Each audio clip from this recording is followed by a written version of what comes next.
Welcome to Utsav Rock Garden ಗೊಟಗುಡಿ.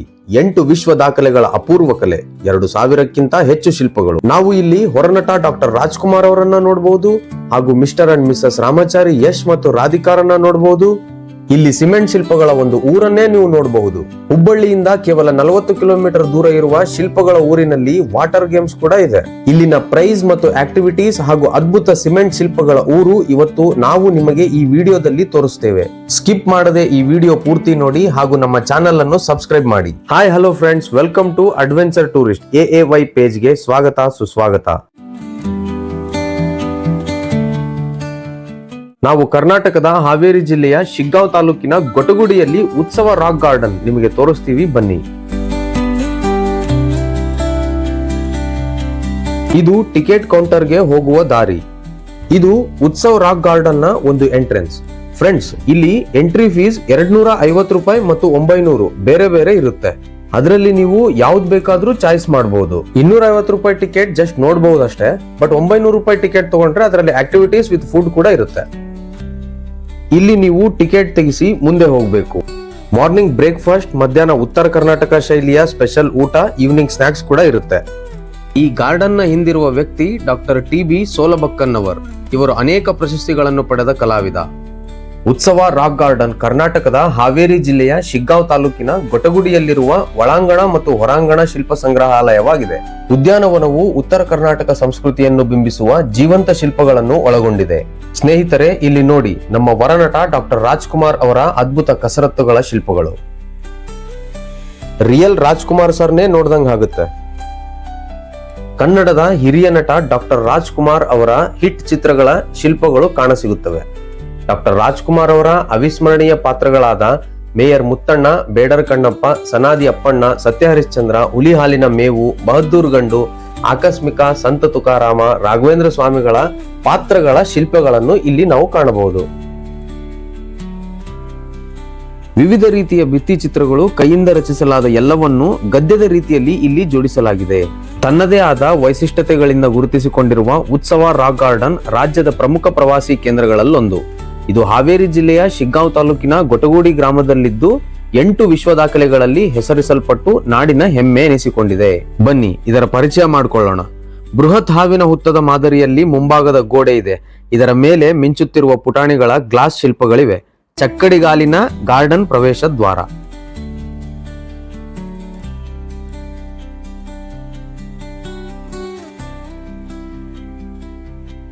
ಒಂದು ಮಗು ಆಕಾಶದ ಕಡೆಗೆ ನೋಡುತ್ತಿದೆ, ಮತ್ತೊಂದು ದೇವರನ್ನು ಪ್ರಾರ್ಥಿಸುತ್ತಿದೆ. ಇನ್ನೊಂದು ಮಗು ಪ್ರಸಿದ್ಧ ಉಲ್ಲೇಖವನ್ನು ಸೂಚಿಸುತ್ತದೆ: ಕೆಟ್ಟದ್ದನ್ನು ನೋಡಬೇಡಿ, ಕೆಟ್ಟದ್ದನ್ನು ಕೇಳಬೇಡಿ, ಕೆಟ್ಟದ್ದನ್ನು ಮಾತನಾಡಬೇಡಿ ಎಂದು. ಇಲ್ಲೊಮ್ಮೆ ನೋಡಿ, ನೀರು ಚಿಮುಕಿಸುವ ಮರ ಪಕ್ಷಿಗಳಿಗೆ ಸ್ಥಾನ ನೀಡಿರುವುದು ಬದುಕಲು ಬಾಳಲು ಬಿಡಿ ಎಂಬ ನೀತಿಯನ್ನು ತೋರಿಸುತ್ತದೆ.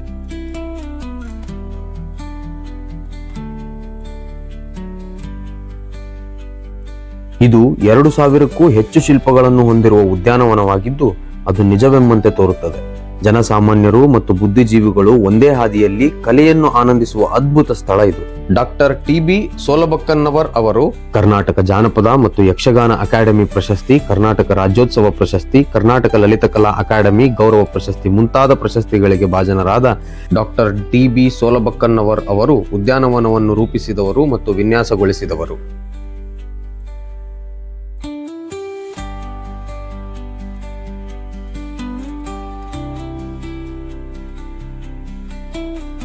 ದಾಸನೂರು ಗ್ರೂಪ್ನ ಶ್ರೀ ಪ್ರಕಾಶ್ ದಾಸನೂರ್ ಅವರು ಈ ಅಂತಾರಾಷ್ಟ್ರೀಯ ಗುಣಮಟ್ಟದ ರಾಕ್ ಗಾರ್ಡನ್ ನಿರ್ಮಿಸಲು ಅವರೊಂದಿಗೆ ಕೈ ಜೋಡಿಸಿದವರು.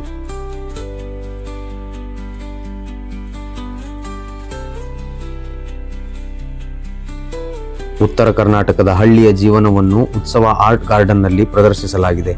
ಕೃಷಿಗೆ ಸಂಬಂಧಿಸಿದ ಭಿತ್ತಿ ಚಿತ್ರಗಳ ಜೊತೆಗೆ ನೇಕಾರರು, ಕರಕುಶಲ ಕೆಲಸಗಾರರು, ಲಂಬಾಣಿ ಕಲಾವಿದರು ಮುಂತಾದ ಹಳ್ಳಿಗಳ ವಿವಿಧ ಕುಶಲಕರ್ಮಿಗಳನ್ನು ಉದ್ಯಾನವನದಲ್ಲಿ ಇರಿಸಲಾಗಿದೆ.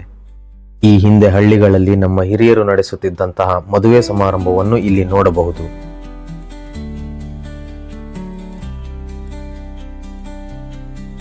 ಮೊದಲು ಮದುವೆ ಅಂತಂದರೆ ಅದು 5 ದಿನಗಳ ಕಾಲ ನಡೆಯುತ್ತಿತ್ತು. ಕಾಲಕ್ರಮೇಣ 5 ದಿನಗಳ ಮದುವೆ ಈಗ 2 ದಿನಕ್ಕೆ ಸೀಮಿತವಾಗಿದೆ.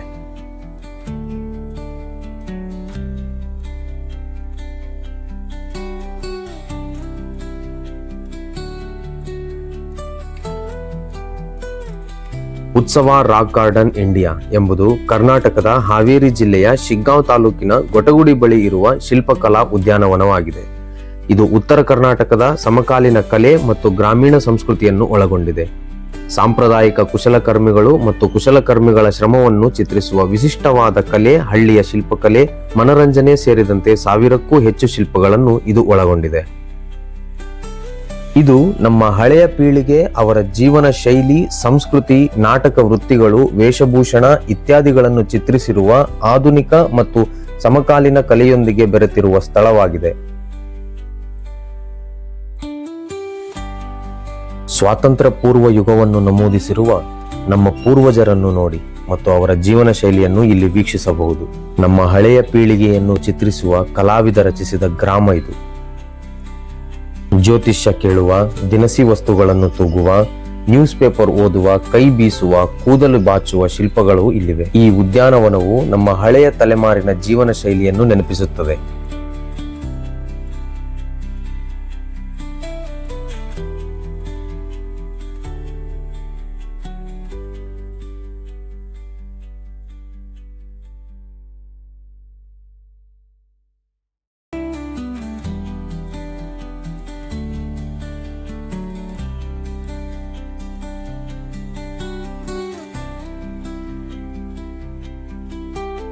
Professor DV. ಸಾಲಭಾವಿ ಅವರು ಈಗ ದೇಶದ ವಿವಿಧ ಭಾಗಗಳಲ್ಲಿ ಕೆಲಸ ಮಾಡುತ್ತಿರುವ ಅಸಂಖ್ಯಾತ ವಿದ್ಯಾರ್ಥಿಗಳಿಗೆ ಈ ಕಲೆಯನ್ನು ಕಲಿಸಿದ್ದಾರೆ. ಈಗಲೂ ಅಸಂಖ್ಯಾತ ವಿದ್ಯಾರ್ಥಿಗಳು ಈ ಕಲೆಯನ್ನು ಕಲಿಯುತ್ತಿದ್ದಾರೆ. ಇದೊಂದು ವಿಶಿಷ್ಟವಾದ ಕಲೆಯಾಗಿದ್ದು, ಪ್ರಾಣಿಗಳು ಅಥವಾ ಮನುಷ್ಯರು ನಮ್ಮ ಮುಂದೆ ಇದ್ದಾರೆ ಮತ್ತು ಏನನ್ನಾದರೂ ಮಾಡುವುದರಲ್ಲಿ ನಿರತರಾಗಿದ್ದಾರೆ ಎಂದು ನಾವು ಭಾವಿಸುವಂತೆ ಮಾಡುತ್ತದೆ. ಸಿಮೆಂಟ್ ಮತ್ತು ಬಣ್ಣದ ಮೂಲಕ ಅವರ ಅಭಿವ್ಯಕ್ತಿತ್ವಗಳನ್ನು ಹೊರತರುವ ಕೆಲಸ ಈ ಕಲಾವಿದರ ತಂಡ ಮಾಡಿದೆ. ಇದು ಹಳ್ಳಿಯಲ್ಲಿರುವ ಶ್ರೀಮಂತ ಮನೆಯ ದೃಶ್ಯ.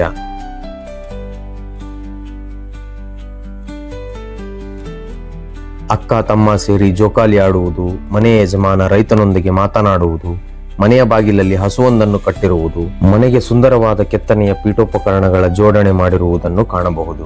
ಗೌಡನ ಮನೆಯಲ್ಲಿ ಗೌಡನು ದಿಟ್ಟ ಶೈಲಿಯಿಂದ ಕುಳಿತಿದ್ದಾನೆ. ಅವನ ಆಜ್ಞೆಯನ್ನು ಪಾಲಿಸುವವನಂತೆ ಅವನ ಬಳಿ ಒಬ್ಬ ದಾಸನು, ಮತ್ತು ಗೌಡನ ಬಳಿ ಕುಳಿತ ನಾಯಿ ಗೌಡನ ಮನೆಯ ಕಂಪನ್ನು ತೋರುತ್ತದೆ.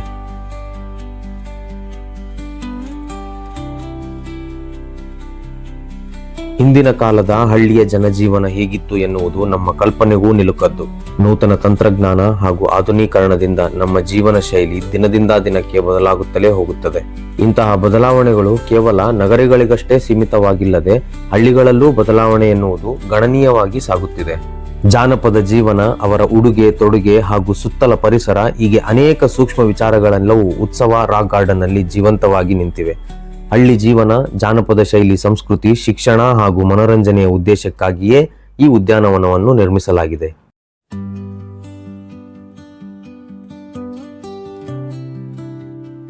ಪ್ರತಿಯೊಂದು ಸನ್ನಿವೇಶಗಳನ್ನು ಚಿತ್ರಿಸುವ ಮೂರ್ತಿಗಳು ಜೀವಂತ ವ್ಯಕ್ತಿಯಂತೆ ಭಾಸವಾಗುತ್ತದೆ. ಇಲ್ಲಿ ಸರಿಸುಮಾರು 2000ಕ್ಕೂ ಹೆಚ್ಚು ಶಿಲ್ಪ ಕಲಾಕೃತಿಗಳಿವೆ. ಉದ್ಯಾನವನದಲ್ಲಿ ಬೋಟಿಂಗ್ ಆಟವನ್ನು ಆಡಬಹುದು. 1920ರ ಕಾಲದಲ್ಲಿ ಬಣ್ಣಿಸುವ ಈ ಉದ್ಯಾನವನ ಮಕ್ಕಳಿಗೆ ವಿಶೇಷ ಜ್ಞಾನ ಹಾಗೂ ಖುಷಿಯನ್ನು ನೀಡಬಲ್ಲದು. ವಿಶಾಲವಾದ ಜಾಗದಲ್ಲಿ ಹರಡಿಕೊಂಡ ಈ ಉದ್ಯಾನವನವನ್ನು ಸಂಪೂರ್ಣವಾಗಿ ನೋಡಲು ಒಂದು ದಿನವೇ ಬೇಕು. ನಗರಗಳಲ್ಲಿ ಕೇವಲ ಮನೆ, ಶಾಲೆ ಎನ್ನುವ ಗುಂಗಲ್ಲಿ ಇರುವ ಮಕ್ಕಳಿಗೆ ಬೇಸಿಗೆ ರಜೆಯಲ್ಲಿ ಇಲ್ಲಿಗೆ ಕರೆದುಕೊಂಡು ಬರಬಹುದು. ಹಾವೇರಿ ಜಿಲ್ಲೆಯಲ್ಲಿರುವ ಈ ಉದ್ಯಾನವನ ಇಂದಿನ ಯುವ ಪೀಳಿಗೆಗೂ ಗ್ರಾಮೀಣ ಸೊಗಡಿನ ಸೊಬಗನ್ನು ಪರಿಚಯಿಸುವ ಗಮ್ಯ ತಾಣವಾಗಬಹುದು.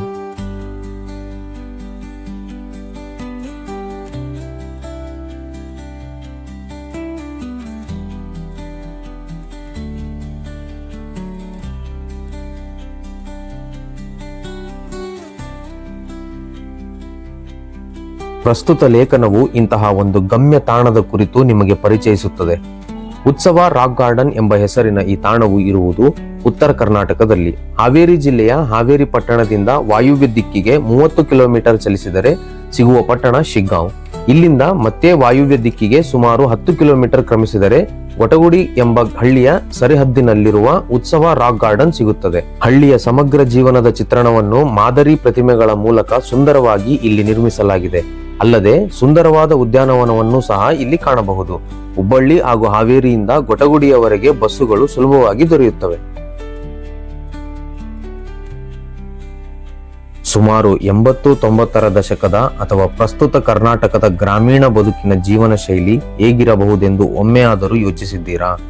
ಅಥವಾ ಇಂದಿನ ಪೀಳಿಗೆಯ ಪುಟಾಣಿ ಮಕ್ಕಳಿಗೆ ಹಳ್ಳಿಗಳ ಜೀವನ ಕುರಿತು ಏನಾದರೂ ತಿಳಿದಿದೆಯಾ?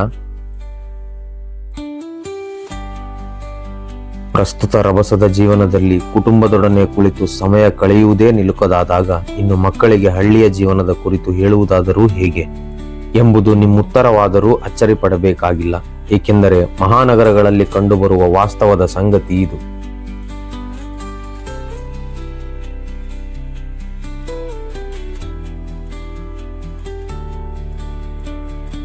ನಗರವಾಸಿಗಳು ನಿರಂತರವಾಗಿ ಬರುವ ವಾರಾಂತ್ಯದ ರಜೆಗಳಲ್ಲಿ ಒತ್ತಡದ ನಿವಾರಣಾರ್ಥ ಉದ್ದೇಶವಾಗಿ ಅಲ್ಲಲ್ಲಿ ಪ್ರವಾಸ ಹೊರಡುವುದು ಸರ್ವೇ ಸಾಮಾನ್ಯ. ಆದರೆ ಒಮ್ಮೆ ಯೋಚಿಸಿ, ಯಾವಾಗಲೂ ಭೇಟಿ ನೀಡುವ ಪ್ರಕೃತಿ ಮೈಸಿರಿಯಿಂದ ತುಂಬಿಕೊಂಡಿರುವ ಸ್ಥಳಗಳ ಬದಲಾಗಿ ಕೇವಲ ಒಂದೇ ಸ್ಥಳದಲ್ಲಿ ಹಳ್ಳಿ ಜೀವನ ಶೈಲಿಯ ಸಮಗ್ರ ವಾತಾವರಣ ನಿಮ್ಮ ಅಕ್ಷಿಪಟದಲ್ಲಿ ಕಟ್ಟಿಕೊಡುವ ಸ್ಥಳಕ್ಕೆ ಭೇಟಿ ನೀಡಿದರೆ ಹೇಗೆ ಅಂತ. ಮಕ್ಕಳ ವಿಕಸನ ದೃಷ್ಟಿಯಿಂದ ಅದೊಂದು ಮಾದರಿಯ ಪ್ರವಾಸವಾಗುವುದರಲ್ಲಿ ಯಾವುದೇ ಸಂಶಯವಿಲ್ಲ. ಅಲ್ಲದೆ ಇಂದಿನ ಯುವ ಪೀಳಿಗೆಗೂ ಗ್ರಾಮೀಣ ಸೊಗಡಿನ ಸೊಬಗನ್ನು ಪರಿಚಯಿಸುವ ಗಮ್ಯತಾಣವಾಗಬಹುದು.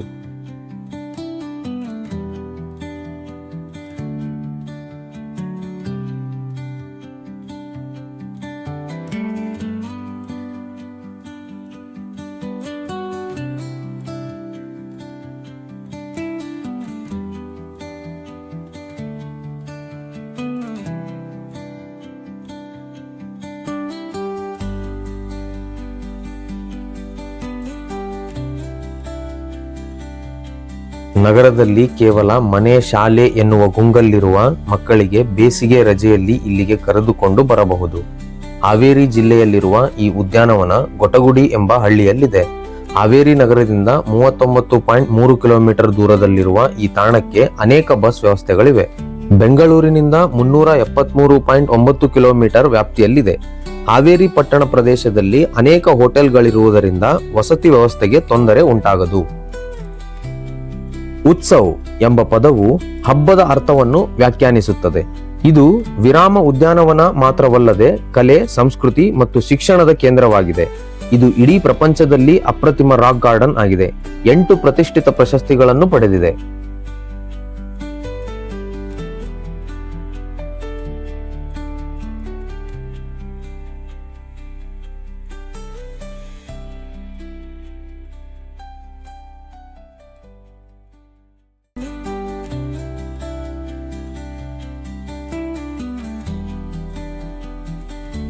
ಉತ್ಸವ ರಾಕ್ ಗಾರ್ಡನ್ ಗೊಟಗುಡಿಯಲ್ಲಿದೆ.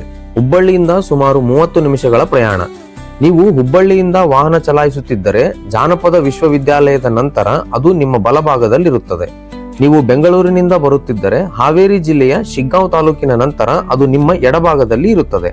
ಉದ್ಯಾನವನವು ವಾರದ ಎಲ್ಲಾ ದಿನಗಳಲ್ಲಿ ಬೆಳಗ್ಗೆ 9:30ರಿಂದ ಸಂಜೆ 6:30ರವರೆಗೆ ತೆರೆದಿರುತ್ತದೆ. ಉದ್ಯಾನವನದ ಒಳಗೆ ಚಹಾ, ಕಾಫಿ ಸ್ಟಾಲ್ಗಳು, ಜೋಳದ ರೊಟ್ಟಿ ಮೀಲ್ಸ್, ಬೇಕರಿ ವಸ್ತುಗಳು, ಐಸ್ ಕ್ರೀಮ್ಗಳು, ತಂಪು ಪಾನೀಯಗಳು ಲಭ್ಯವಿದೆ.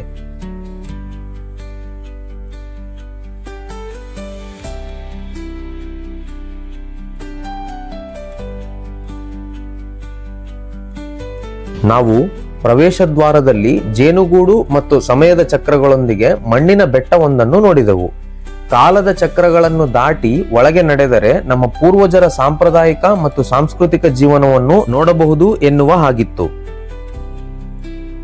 ಕರ್ನಾಟಕದ ಪ್ರಾಚೀನ ಕ್ರೀಡೆ ಕಂಬಳದ ಚಿತ್ರ ಇಲ್ಲಿ ವೀಕ್ಷಿಸಬಹುದು.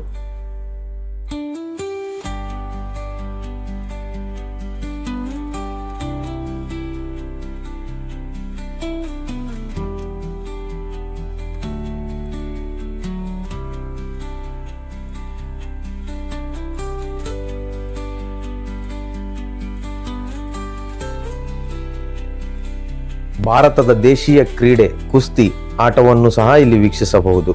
ಅಂತಾರಾಷ್ಟ್ರೀಯ ಮಟ್ಟದಲ್ಲಿ ನಡೆಯುವ ಕುಸ್ತಿ ಕ್ರೀಡೆಯು ಮ್ಯಾಟ್ ಮೇಲೆ ನಡೆಯುತ್ತದೆ. ಆ ಮ್ಯಾಟ್ ಮೇಲೆ ನಡೆಯುವ ಕುಸ್ತಿಗೆ ಮೂಲನೇ ಈ ಮಣ್ಣಲ್ಲಿ ನಡೆಯುವ ಕುಸ್ತಿ. ಇದನ್ನು ಜಂಗಿ ಕುಸ್ತಿ ಅಂತಾನೂ ಕರೆಯುತ್ತಾರೆ.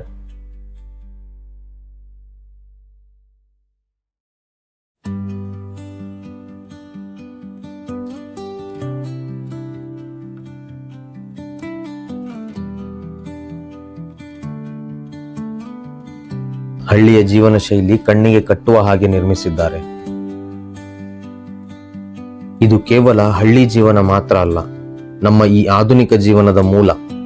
ಪ್ರತಿಯೊಂದಕ್ಕೂ ಒಂದು ಉದ್ದೇಶ, ಕಾರಣವನ್ನು ಇಟ್ಟುಕೊಂಡು ಬದುಕಿದಂತಹ ಅರ್ಥಪೂರ್ಣವಾದ ಬದುಕು ನಮ್ಮ ಪೂರ್ವಜರದ್ದು.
Glass gallery. ಇಲ್ಲಿ ಎಲ್ಲವನ್ನೂ ಗಾಜಿನಲ್ಲೇ ನಿರ್ಮಾಣ ಮಾಡಲಾಗಿದೆ. ಗಾಜಿನ ಚೂರುಗಳಿಂದ ನಿರ್ಮಿಸಿದ ಸುಂದರ ಕಲಾಕೃತಿ ಇದು. ಹೊಳೆಯುವ ಚಿಕ್ಕ ಚಿಕ್ಕ ಗಾಜಿನ ಚೂರುಗಳು ನೋಡುಗರ ಕಣ್ಣಿಗೆ ಆನಂದದ ಔತಣವನ್ನು ನೀಡುತ್ತದೆ ಎಂದರೆ ತಪ್ಪಾಗಲಾರದು.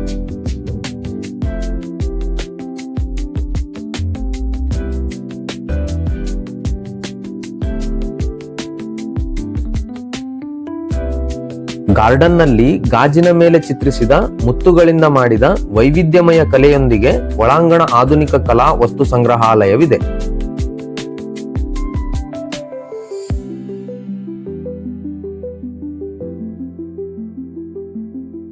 ನಮ್ಮಂತೆಯೇ ಪ್ರವಾಸಿಗರು ಓಡಾಡುತ್ತಿರುವುದನ್ನು ನಾವು ಈ ವಿಡಿಯೋದಲ್ಲಿ ನೋಡಬಹುದು. ನೋಡುತ್ತಿದ್ದರೆ ಸಿಮೆಂಟಿಂದ ಮಾಡಿರುವ ಮೂರ್ತಿಗಳು ಯಾವುದು, ಓಡಾಡುತ್ತಿರುವವರು ಪ್ರವಾಸಿಗರು ಯಾರು ಅಂತೇಳಿ ನಮಗೆ ಕನ್ಫ್ಯೂಸ್ ಆಗುತ್ತೆ. ಕನ್ನಡ ಚಲನಚಿತ್ರ ಉದ್ಯಮದ ಕೀರ್ತಿಯನ್ನು ಬೆಳೆಸಿದ ನಟ Yash alias mister and Mrs Ramachari. ವಿವಿಧತೆಯಲ್ಲಿ ಏಕತೆಯನ್ನ ಬಿಂಬಿಸುವ ಭಾರತ ದೇಶದ ರಾಜ್ಯಗಳಲ್ಲಿನ ತಮ್ಮದೇ ಆದ ಪ್ರತ್ಯೇಕ ಸಂಪ್ರದಾಯದ ಉಡುಗೆ ತೊಡುಗೆಯ ಚಿತ್ರಣವನ್ನು ಇಲ್ಲಿ ನೋಡಬಹುದು.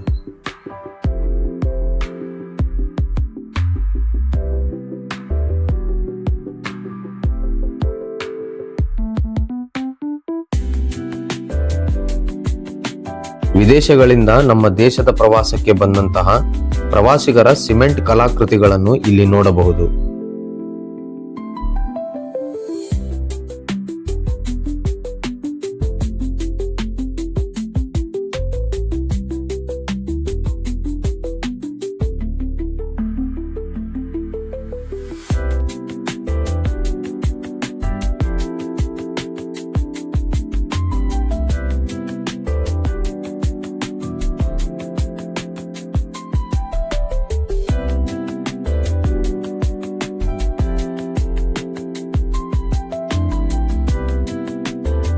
ಇಲ್ಲಿ ನೋಡಿ, ಹಾವು ಮೊಟ್ಟೆ ಇಟ್ಟಿದೆ.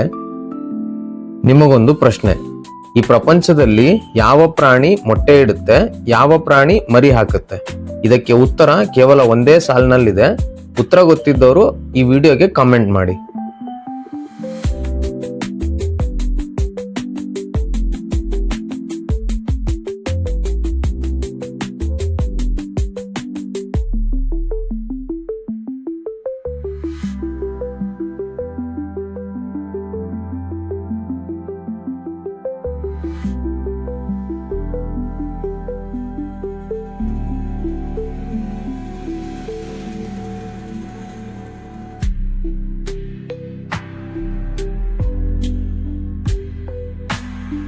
ಕರ್ನಾಟಕದ ಸಾಂಪ್ರದಾಯಿಕ ಕಲೆ ಮತ್ತು ಕನ್ನಡದ ಹೆಮ್ಮೆಯ ಕಲೆಯಾದ ಯಕ್ಷಗಾನದ ಚಿತ್ರಣವನ್ನು ಸಹ ನಾವು ಇಲ್ಲಿ ನೋಡಬಹುದು.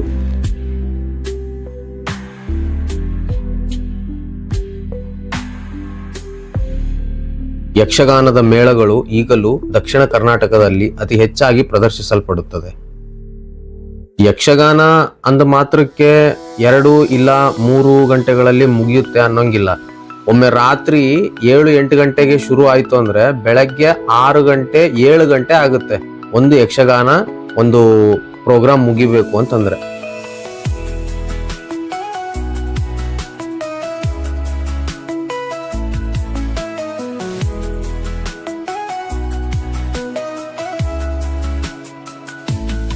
ಸುಮಾರು 80-90ರ ದಶಕದ ಅಥವಾ ಪ್ರಸ್ತುತ ಕರ್ನಾಟಕದ ಗ್ರಾಮೀಣ ಬದುಕಿನ ಜೀವನ ಶೈಲಿ ಹೇಗಿರಬಹುದೆಂದು ಒಂದೊಮ್ಮೆ ಯೋಚಿಸಿದ್ದೀರಾ? ಅಥವಾ ಇಂದಿನ ಪೀಳಿಗೆಯ ಪುಟಾಣಿ ಮಕ್ಕಳಿಗೆ ಹಳ್ಳಿಯ ಜನಜೀವನ ಕುರಿತು ಏನಾದರೂ ತಿಳಿದಿದೆಯಾ? ಪ್ರಸ್ತುತ ರಭಸದ ಜೀವನದಲ್ಲಿ ಕುಟುಂಬದೊಡನೆ ಕುಳಿತು ಸಮಯ ಕಳೆಯುವುದೇ ನಿಲುಕದಾದಾಗ ಇನ್ನು ಮಕ್ಕಳಿಗೆ ಹಳ್ಳಿಯ ಜೀವನ ಕುರಿತು ಹೇಳುವುದಾದರೂ ಹೇಗೆ ಎಂಬುದು ನಿಮ್ಮುತ್ತರವಾದರೂ ಅಚ್ಚರಿ ಪಡಬೇಕಾಗಿಲ್ಲ. ಏಕೆಂದರೆ ಮಹಾನಗರಗಳಲ್ಲಿ ಕಂಡುಬರುವ ವಾಸ್ತವದ ಸಂಗತಿ ಇದು.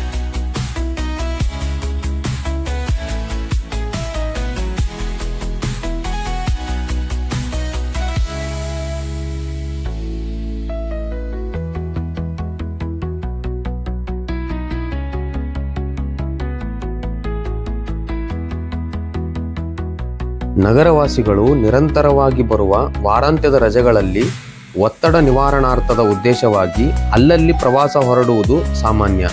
ಆದರೆ ಒಮ್ಮೆ ಯೋಚಿಸಿ, ಯಾವಾಗಲೂ ಭೇಟಿ ನೀಡುವ ಪ್ರಕೃತಿ ಮೈಸಿರಿಯಿಂದ ತುಂಬಿಕೊಂಡಿರುವ ಸ್ಥಳಗಳ ಬದಲಾಗಿ ಕೇವಲ ಒಂದೇ ಸ್ಥಳದಲ್ಲೇ ಹಳ್ಳಿ ಜೀವನ ಶೈಲಿಯ ಸಮಗ್ರ ವಾತಾವರಣ ನಿಮ್ಮ ಅಕ್ಷಿಪಟದಲ್ಲಿ ಕಟ್ಟಿಕೊಡುವ ಸ್ಥಳಕ್ಕೆ ಭೇಟಿ ನೀಡಿದರೆ ಹೇಗೆ? ಮಕ್ಕಳ ವಿಕಸನ ದೃಷ್ಟಿಯಿಂದ ಅದೊಂದು ಮಾದರಿಯ ಪ್ರವಾಸವಾಗುವುದರಲ್ಲಿ ಯಾವುದೇ ಸಂಶಯವಿಲ್ಲ. ಅಲ್ಲದೆ ಇಂದಿನ ಯುವ ಪೀಳಿಗೆಗೂ ಗ್ರಾಮೀಣ ಸೊಗಡಿನ ಸೊಬಗನ್ನು ಪರಿಚಯಿಸುವ ಗಮ್ಯ ತಾಣವಾಗಬಹುದು.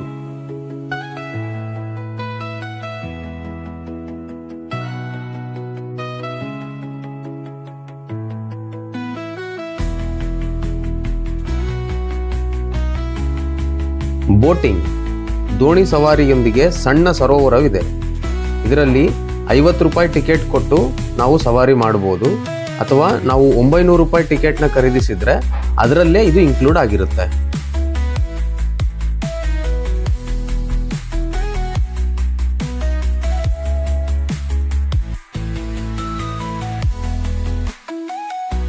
ಸ್ನೇಹಿತರೆ, ಈ ವಿಡಿಯೋ ಇಷ್ಟ ಆದರೆ ಲೈಕ್ ಮಾಡಿ ಮತ್ತು ನಿಮ್ಮ ಮುಂದಿನ ಪ್ರವಾಸ ಉತ್ಸವ ರಾಕ್ ಗಾರ್ಡನ್ಗೆಂದು ಸಿದ್ಧರಾಗಿ ಈ ವಿಡಿಯೋನ ಶೇರ್ ಮಾಡಿ. ಹಾಗೆ ನಮ್ಮ ಈ ಚಾನೆಲ್ನ ಸಬ್ಸ್ಕ್ರೈಬ್ ಮಾಡಿ.